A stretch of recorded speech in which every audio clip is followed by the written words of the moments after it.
اور پھر اسی طرح اسی بات کو قرآن مجید ایک دوسری آیت میں اللہ فرماتے ہیں فَلْيَفْرَحُوا، جو قرآن ہم نے دیا ہے اس قرآن پر خوشیاں مناؤ۔ اگر تمہیں اس کی حقیقت اور اس کی قوت کا علم ہو جائے، قرآن مجید کے اثرات کا اور اس کی تبدیلی کا علم آئے، تو پھر ان مادہ پرستانہ رویوں کو بالکل تم ختم کر دو اور پھر تم میدان عمل میں نکل کر اس قرآن کے جھنڈے کو اٹھا لو اور پوری دنیا بھر اسے نافذ کرو۔ فَلْيَفْرَحُوا وَهُوَ خَيْرٌ مِّمَّا يَجْمَعُونَ، اس قرآن کے حاصل ہو جانے پر خوشیاں مناؤ، اس لیے کہ جو کچھ تم نے جمع کیا ہے ان سب میں جو بہترین چیز ہے وہ قرآن ہے۔ حضرات 27ویں پارے میں سورہ قمر میں قرآن مجید نے بار بار ایک آیت کو دہرایا تاکہ لوگوں کے ذہنوں میں وہ بات بیٹھ جائے، وَلَقَدْ يَسَّرْنَا الْقُرْآنَ لِلذِّكْرِ فَهَلْ مِن مُّدَّكِرٍ، ان الفاظ کو قرآن نے اس سورہ میں بار بار دہرایا۔ مفہوم کیا ہے؟ ہم نے اس قرآن کو آسان ترین بنا دیا ہے۔ وَلَقَدْ يَسَّرْنَا الْقُرْآنَ، کس کے لیے؟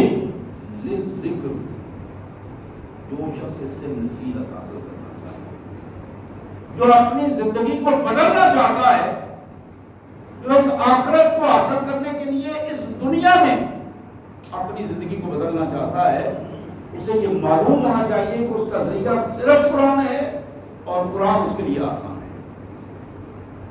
فَهَلْ مِن مُّدَّكِرٍ، کوئی ایسا شخص ہے جو قرآن کی موجودگی سے فائدہ اٹھا کر اس تبدیلی کے لیے اپنے آپ کو لے آتا ہے؟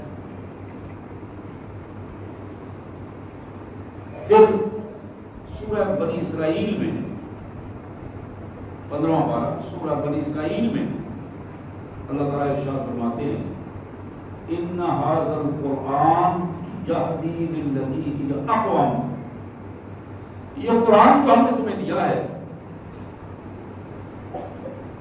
یہ تمہارے لیے اتنی مضبوط شعراء تمہیں دیتا ہے، شعراء عافیت تمہیں عطا دیتا ہے، اتنا مضبوط راستہ اور محفوظ راستہ تمہیں دیتا ہے، اس قرآن کے مقابلے میں دنیا بھر میں کوئی محفوظ راستہ تم حاصل نہیں کر سکتے۔ حضرات، یہ چند چیزیں تھیں جو میں نے مختلف آیات آپ کے سامنے رکھی، اس حوالے سے کہ قرآن مجید اللہ کی وہ کتاب ہے جو نہ تو دام دروغ کے لیے آئی ہے، نہ عدالتوں میں قسمیں اٹھانے کے لیے آئی ہے، نہ بچیوں کو رخصت کرتے وقت اس کو ان کے سر کے اوپر رکھ کر سائے میں الوداع کرنے کے لیے آئی ہے، نہ اس کا مقصد یہ ہے کہ کسی گھر میں بچے کی ولادت ہو تو ضرور قرآن مجید اوپر رکھا جائے اور اس کو خوشبوؤں میں بسا دیا جائے۔ یہ ساری چیزیں قرآن کی برکات کے لیے ہیں اور برکات ضرور ہوتی ہے، مجھے اس سے انکار نہیں ہے۔ قرآن کی برکات ہے، یہ جہاں بھی پڑھا ہوگا برکت دے گا۔ یہ بات ذرا ذہن میں رہے، قرآن بغیر برکت کے نہیں رہ سکتا۔ یہ کسی بند لفافے میں ہوگا تو اس کی پھر بھی برکت ہوگی، یہ گھر میں ہوگا تو پھر بھی برکت ہے، یہ دکان میں پڑا ہوگا پھر بھی برکت ہے، یہ تھانے کچہری میں پڑا ہوگا تو پھر بھی برکت ہے۔ لیکن یہ یاد رکھیے کہ اگر اس سے اس کا کام نہ لیا جائے جس مقصد کے لیے یہ اتارا گیا ہے، بالکل برکتوں سے زیادہ یہ ذلت و رسوائی کا سامان بن جاتا ہے۔ جتنی برکات اس کی ہیں اس سے زیادہ ذلت اور رسوائی کا سامان بن جاتا ہے۔ بڑا معروف ارشاد ہے محمد کریم رحمت للعالمین صلی اللہ علیہ وسلم کا، آپ نے فرمایا کہ ان اللہ یرفع بہذا الکتاب اقواما ویضع بہ آخرین، اللہ تعالیٰ نے اس پاک قرآن کے ذریعے بہت سارے لوگوں کو، بہت ساری قوموں کو دنیا کی امامت عطا کی، بہت ساری قوموں. اور اگر آپ کے سامنے عرب کا نقشہ ہو اور جو لوگ اس نقشے کو عملاً سمجھ سکتے ہوں، انہیں اس کا ادراک ہو جاتا ہے کہ اللہ تعالیٰ کی یہ نعمت کتنی بڑی نعمت ہے. مکہ مکرمہ وہ زمین جو بے آب و گیا زمین جسے گنا جاتا ہے، وہ زمین مکہ مکرمہ کی کہ جس کے اپنے وجود میں کوئی خزانہ سوائے اللہ کے گھر کے اور نہیں تھا. ایک ہی خزانہ تھا، وہ اللہ کا گھر تھا. اور اس گھر کو جو بنانے والا جناب ابراہیم جب دعائیں کر رہے تھے، اللہ تبارک و تعالیٰ سے دعائیں کرتے ہوئے انہوں نے جب بہت ساری چیزیں مانگی تو ساتھ یہ بھی عرض کیا مالک اس کے رہنے والوں کو اتنا رزق دے کہ یہ یہاں بیٹھے بیٹھے اس رزق کی کیفیت میں انہیں محتاجی کی کیفیت نہ ہو. اللہ تبارک و تعالیٰ نے اس دعا کو بھی قبول کر دیا. لیکن میں بتانا تو چاہتا ہوں وہاں کے رہنے والے لوگ پورے عرب میں رسول اللہ صلی اللہ علیہ وسلم کی بعثت کے وقت چند گنے چنے افراد تھے جو پڑھنا لکھنا جانتے تھے. مکہ مکرمہ میں 7 یا 8 سے زیادہ افراد نہیں گئے اس پوری آبادی میں جو پڑھنا لکھنا جانتے تھے.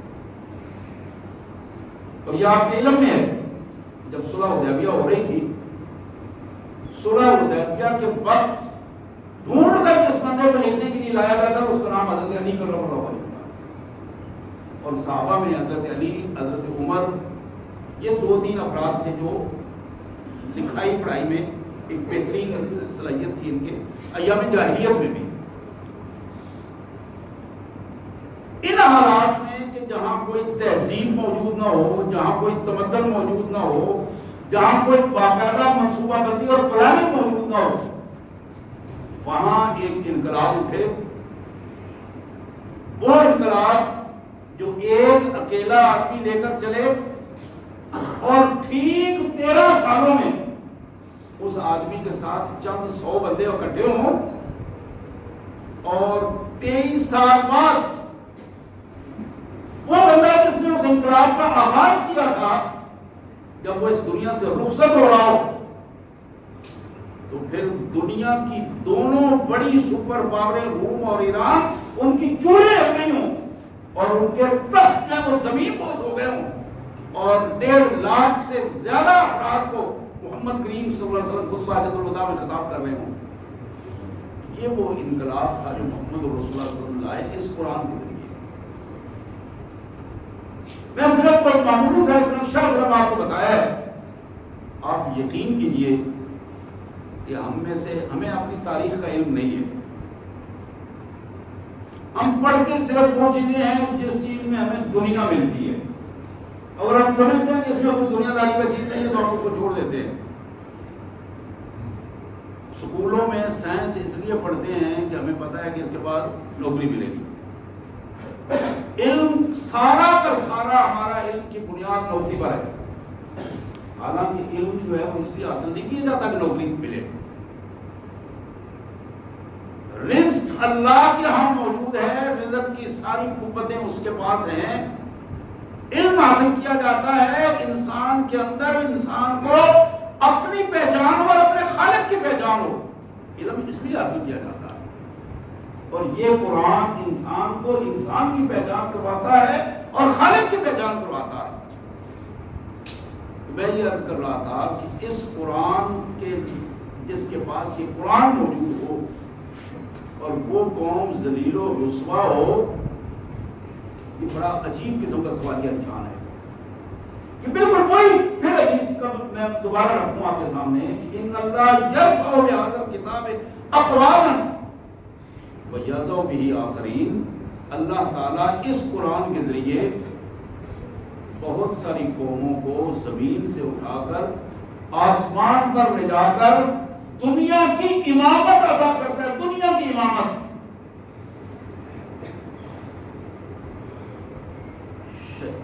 حضرت عمر رضی اللہ تعالیٰ عنہ مسجد نبوی میں بیٹھے ہیں، ایک شخص نے کسرا کا تاج جو ہیروں سے جڑا ہوا تھا وہ لا کر اپنی چادر کے بکل سے نکال کر پیش کر دے کہ حضرت یہ تاج ہے. آپ نے آنکھ اٹھا کر اس کی طرف دیکھا. یہ معمولی بات نہیں تھی، یہ معمولی بات نہیں تھی. کروڑوں روپے کی جائیداد جو سمجھ کر ایک تاج کی صورت میں آ گئی تھی، اس کا کسی کو پتا نہیں تھا، صرف وہ بندہ جانتا تھا اور اللہ جانتا تھا. اور یہ دونوں پہلو ہیں. کسرا کا تاج اسے پوچھا گیا کہاں سے ملا ہے، اس نے بتایا کہ میں نے نیچے گرے ہوئے ایک کھڈے سے اٹھایا ہے، وہاں جنگ کے دوران. اس قرآن نے تربیت کی ان انسانوں کی جن کے اندر مادہ پرستی نام کی کوئی چیز باقی نہیں رہی. اور یہی وہ وجہ تھی ایک بڑے سے بڑے لشکر کے سامنے وسائل جن کے پاس موجود تھے، دنیا بھر کے وسائل موجود تھے. ایران وہ طاقت تھی کہ جس کے پاس دنیا بھر کے وسائل موجود تھے اور سپر پاور تھی، دنیا پر حکومت کرنے والے لوگ تھے. لیکن اس کسرا کے تاج کو مسلمانوں نے اپنے پاؤں کی ٹھوکر سے گرا دیا تھا. وہ قوت کون تھی جو مسلمانوں کو جس نے یہ ٹھوکر عطا کی تھی؟ وہ صرف اور صرف قرآن مجید تھا. وَيَعْزَوْ بِهِ آخَرِينَ. جب اس قرآن کو ماننے والے اس کو صحیح طور پر نہیں مانتے، دم درودوں تک محدود رکھتے ہیں، طویل دعووں تک محدود رکھتے ہیں، قسمیں اٹھانے تک محدود رکھتے ہیں، اس کے برکتوں تک محدود رکھتے ہیں، تو پھر نتیجہ کیا نکلتا ہے؟ وَيَعْزَوْ بِهِ آخَرِينَ. اللہ ان کو ذلت کی عطا بحرانوں میں گرا دیا. انہوں نے اللہ کی کتاب کی توہین کی ہے. اقبال نے بڑا مشہور کہا نا کہ قرآن تو ایک سمندر ہے اور سمندر دریا دینے کو تیار ہے، ہم اسے قطرہ مانگے تو پھر ظاہر ہے یہ تو ہماری کمزوری ہے کہ ہم اسے قطرے مانگ کر دے رہے ہیں، ورنہ وہ سمندر تو دریا بخشنے کے لیے ہوتا ہے. ہم اس دریا کے سامنے کھڑے ہوئے ایک دو قطرے مانگ رہے ہیں، سمندر کے سامنے کھڑے ہوئے ایک دو قطرے مانگ کر اطمینان. حضرات اس کیفیت کو محمد رسول اللہ صلی اللہ علیہ وسلم نے ارشاد فرمایا. اللہ تعالیٰ بلکہ اس کو پیش کرتے ہیں ہمارے سامنے. سورہ فرقان کی آیت میں آپ کے سامنے پڑھ رہا ہوں. وقال الرسول یا رب ان قوم اتخذوا هذا القرآن مهجورا. قیامت کے دن حشر کے روز اللہ تبارک و تعالیٰ کے دربار میں جب اللہ عرش عظیم پہ مستوی ہوں گے، اللہ کے رسول محمد رسول اللہ صلی اللہ علیہ وسلم وہاں کھڑے ہوں گے جہاں اللہ کی نعمتیں، اللہ کی مہربانیاں، حوض کوثر، جنت اور وہ سب کچھ نعمتیں ہوں گی. وہاں یہ بڑا تلخ حقیقت ہے جس کو قرآن ہمارے سامنے رکھتا ہے. محمد رسول اللہ صلی اللہ علیہ وسلم اپنی امت کے خلاف ایک دعویٰ دائر کریں گے. اپنی امت، ان قومی، میری قوم. اللہ کو حضور یہ پیش کریں گے، دعویٰ پیش کریں گے، یا اللہ میری قوم. قال رسول یہ بات کہیں گے، عرض کریں گے، یا اللہ ان قوم اتخذوا هذا القرآن مهجورا. یا اللہ یہ میری امت، میری قوم جنہیں آپ کے حکم سے میں نے قرآن دیا تھا، انہوں نے قرآن کو اٹھا کر اپنی پشت پیچھے ڈال دیا. قرآن کو یہ پڑھتے تھے، اس پر عمل نہیں کرتے تھے. قرآن کو بوسے دیتے تھے، خوشبوؤں میں بساتے تھے، آنکھوں کے ساتھ لگاتے تھے، ہاتھ سے لگا کر منہ پہ لگاتے تھے، بڑی بڑی برکتیں حاصل کرنے کی کوشش کرتے تھے، لیکن اس پر عمل کرنے کے لیے تیار نہیں تھے. اس کو بحیثیت نظام قبول کرنے کے لیے تیار نہیں تھے. قرآن ان کے گھر میں ہوتا تھا، لیکن گھر میں جھوٹ بھی ہوتا تھا، منافقت بھی ہوتی تھی، بدماشی بھی ہوتی تھی، بے حیائی بھی ہوتی تھی. ان کو ذرا شرم نہیں آتی تھی کہ قرآن مجید موجود ہے، اللہ کا کلام موجود ہے، اس کی وجہ سے تو گھر میں تبدیلی آنی چاہیے. لیکن اس گھر میں کوئی تبدیلی نہیں. قرآن موجود ہوتا تھا اور ترازو جو ہے وہ پھر سیدھا نہیں ہوتا تھا. قرآن کے ہوتے ہوئے بھی ترازو میں بے ایمانی ہوتی. قرآن کے ہوتے ہوئے زبان پر جھوٹ آ جاتا تھا، حالانکہ پتا تھا کہ قرآن نے کہا ہے کہ جھوٹے پر اللہ کی لعنت ہے. رسول صلی اللہ علیہ وسلم اللہ کے دربار میں یہ مقدمہ دائر کریں گے، یا اللہ میری قوم جسے میں نے آپ کے حکم سے قرآن پیش کیا اور عملی زندگی میں پیش کیا، ان میں سے اکثر ظالموں نے اس قرآن کے ساتھ جو رویہ رکھا ہے وہ منافقانہ رویہ، ظالمانہ رویہ. حضرات، یہ صرف 2 تلخ باتیں تھیں جو میں نے آپ کے سامنے کرنی تھی. میں آج نہیں چاہتا تھا کہ کوئی تلخ بات کروں، چاہتا یہی تھا کہ رمضان المبارک میں زیادہ سے زیادہ خوشخبریوں والی باتیں کی جائیں، لیکن یہ ایک حصہ تھا اس چیز کا. دوسری طرف بات، کبھی کبھی کوڑے گھونٹ جو ہیں وہ بھی نکلنے پڑتے ہیں اصلاح کے لیے. ممکن ہے اللہ تعالیٰ اسی سے ہی کوئی اصلاح کی صورت پیدا کرتے ہیں. محمد کریم صلی اللہ علیہ وسلم نے ارشاد فرمایا، رب قارئ القرآن والقرآن یلعنہ. لوگوں، قرآن مجید کے پڑھنے والے اکثر ایسے ہیں کہ وہ قرآن کی تلاوت کر رہے ہوتے ہیں اور قرآن ان پر لعنت کر رہا ہوتا ہے.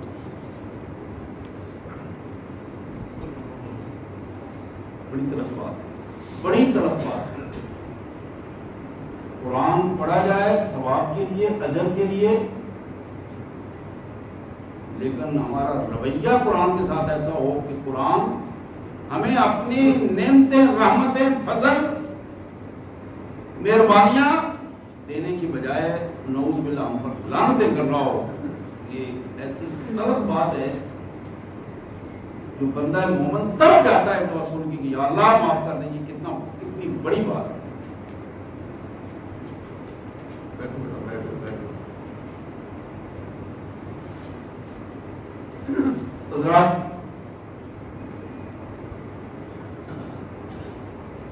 بخاری میں جناب عثمان بن عفان رضی اللہ تعالی عنہ کا ارشاد ہے، میرے آقا صلی اللہ علیہ وسلم نے فرمایا، خیرکم من تعلم القرآن وعلمہ. تم میں بہترین انسان وہ ہے جو خود قرآن سیکھتا ہے اور دوسروں کو سکھاتا ہے. اب ذرا اس پہ غور کیجیے، کتنے افراد ہیں جنہوں نے اپنے آپ کو خیرکم بنانے کی کوشش کی ہے. اور اگر میں یہ بات کہہ دوں شاید زیادہ غلط نہ ہوگی، ہم میں سے اکثر کو قرآن سیدھا پڑھنا نہیں آتا. ہم بڑے پکے مسلمان ہیں. میں جو کچھ کہہ رہا ہوں نا، خود اس میں شامل ہوں. یہ نہیں ہے کہ میں نعوذ باللہ کو بڑا اپنے آپ کو پاک صاف کرتا ہوں، انتہائی گناہ گار انسان ہوں. میں یہ روتے ہوئے وہ تبصرہ کر رہا ہوں کہ یہ سال بعد یہ دن آتے ہیں، کم از کم ان دنوں میں ہی ہم اپنا کوئی سامان نجات کا کر لیں. اگر ان دنوں میں ہماری موت آ جائے تو اتنی پوزیشن ہو کہ ہم اللہ کے حضور ہاتھ جوڑ کر اپنے گناہوں کی معافی تو مانگ سکیں. ایسا نہ ہو کہ دور سے ہی ہمیں کہہ دیا جائے کہ ادھر مت آنا. اعتبار ہمارے لیے نہیں ہے. ہماری زندگیاں لتھڑی ہوئی ہیں، گناہوں سے لتھڑی ہوئی ہیں. یہ اللہ کی مہربانی ہے کہ اس نے ہمارے چہروں پر پردے ڈال رکھے ہیں. یہ اس کی عنایت ہے کہ اس نے ہمارے اندر کی کیفیت لوگوں کے سامنے وہ ظاہر نہیں ہونے دیتا. ہمارے چہروں پر وہ باتیں لکھی ہوئی نہیں ہوتی. آپ یقین کیجئے، جب وہ مہربانی کرنا چاہتا ہے تو پھر ایک بدکار انسان جس نے زندگی بھر بدکاریاں کی ہیں، اگر وہ سچی توبہ کر لیتا ہے تو کائنات کا مالک اس کے مرنے کے بعد اس کے دروازے پر لکھ دیتا ہے ان اللہ قد غفر للکفر. اور لوگ پریشان تھے کہ یہ کیا ہو گیا ہے، اس کے گھر پر یہ بندہ جو ساری عمر پہ حیات کرتا رہا، بڑا بااختیار تھا، لوگ روک بھی نہیں سکتے تھے، وسائل والا تھا، لیکن ان کو معلوم نہیں تھا کہ مرنے سے پہلے اللہ تبارک و تعالیٰ نے اس کو کیا توفیق دی ہے، اور کس طرح یہ ساری رات روتا روتا اس دنیا سے رخصت ہوا ہے اور اپنی گناہوں کی معافی مانگتا رہا ہے. اور اس کی توبہ کی قبولیت کا یہ نتیجہ تھا کہ اللہ نے اس کے گھر کے اوپر لکھ دیا، لوگوں سن لو، اللہ نے اپنے اس بندے کی کو معاف کر دیا. اس معافی کی ضرورت ہے. اس لیے میں یہ عرض کر رہا تھا خیرکم من تعلم القرآن وعلمہ. آئیے اس قرآن کی طرف جو ہماری اس دنیا کی زندگی کو بھی بہتر بناتا ہے اور آخرت کی زندگی کو بہتر بناتا ہے. یہ مت سوچیے کہ روٹی ملے گی کہ نہیں ملے گی، روٹی ملے گی ملے گی، اس لیے کہ روٹی کا حصول میرے اور آپ کے بس میں نہیں ہے. اگر روٹی محنت پر ہوتی تو یقیناً اس مزدور کو جگہ ملتی جو اپنے پشت پر 50 اینٹیں لے کر اوپر چڑھ جاتا ہے. اللہ یبسط الرزق لمن یشاء ویقدر، یہ کام اللہ نے اپنے قبضے میں رکھا ہے. قرآن کا علم حاصل کیجیے، قرآن کو پڑھیے، سیکھیے، اور یہ جو ہم انگلی رکھ کے محاذ اوپر پھیرتے چلے جاتے ہیں، یہ قرآن کے ساتھ دھوکہ ہے اور اپنے ساتھ دھوکہ ہے. اس دھوکے سے اپنے آپ کو باز. میں ثواب سے میں نے پہلے عرض کیا کہ ثواب یا برکت سے میں انکار نہیں کر رہا ہوں. جب آدمی اپنی زبان سے قرآن کے الفاظ نکالے گا اللہ اسے ثواب دیں گے. میرے بھائی ثواب اور چیز ہے، لیکن معاشرے کی تبدیلی، نسلوں کی تبدیلی، اور قرآن جس انقلاب کے لیے آیا ہے وہ انقلاب برپا نہیں ہوتا. اس کا مقصد وجود کچھ اور ہے، اس کے نازل کرنے کا مقصد کچھ اور ہے. اس مقصد کو پانے کی کوشش کریں، وہ ہے اصل چیز.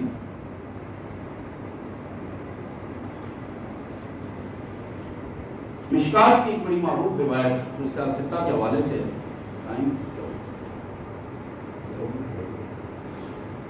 اللہ کے رسول صلی اللہ علیہ وسلم نے فرمایا الماہر بالقرآن مع السفرۃ الکرام البررہ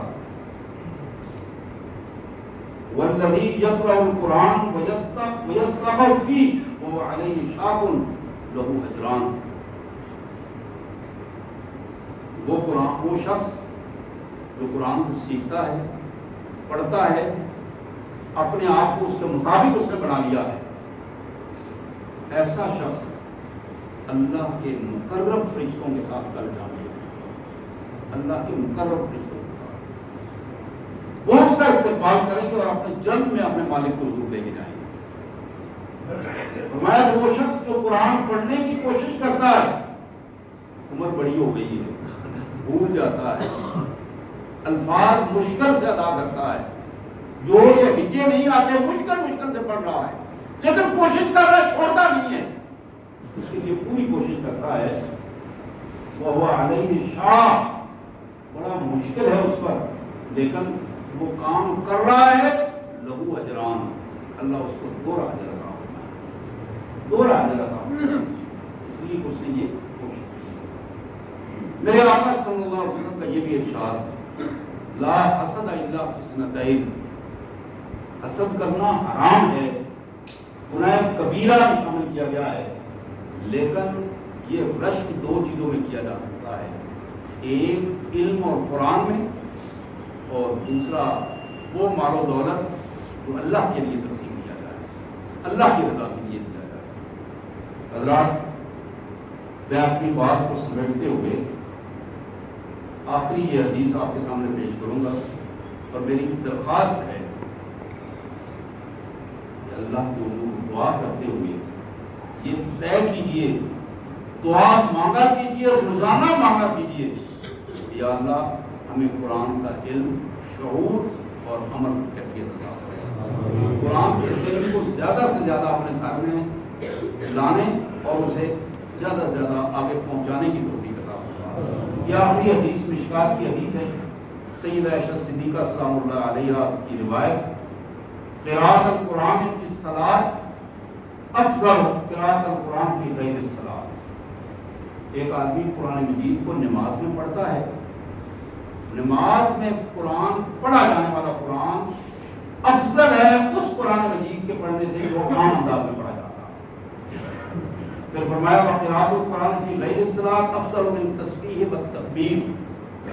ایک آدمی تسبیح لے کے بیٹھا ہوا ہے، سبحان اللہ اللہ اکبر ذکر اذکار کر رہا ہے، اس سے بہت بہتر ہے کہ وہ کھول کر قرآن پڑھے اور قرآن کو سیکھے، وہ افضل ہے۔ پھر رسول اللہ صلی اللہ علیہ وسلم نے فرمایا تسبیح افضل من صدقہ۔ ایک آدمی مال و دولت کو اللہ کے حضور صرف کرتا ہے، صدقہ دیتا ہے، اس صدقے سے بھی اجر میں افضل یہ ہے کہ بندہ اپنی زبان کو اللہ کی ذکر سے رکھے، صدقہ بھی دے، زبان سے بھی اللہ کا ذکر جاری رکھے۔ بس صدقہ افضل من صوم، اور صدقہ نفلی روزے سے زیادہ افضل ہے۔ بس صوم جنۃ من النار، اور روزہ آگ سے ڈھال بن جائے گا جب بندہ کل اللہ کے حضور جائے گا۔ اللہ سے دعا ہے اللہ تبارک و تعالیٰ ہمیں توفیق عطا فرمائے کہ ہم کل اس کے فرما بردار بندوں میں اس دنیا سے جائیں اور اس کے فرما بردار بندوں میں ہوں۔ وآخر دعوانا الحمد للہ رب العالمین۔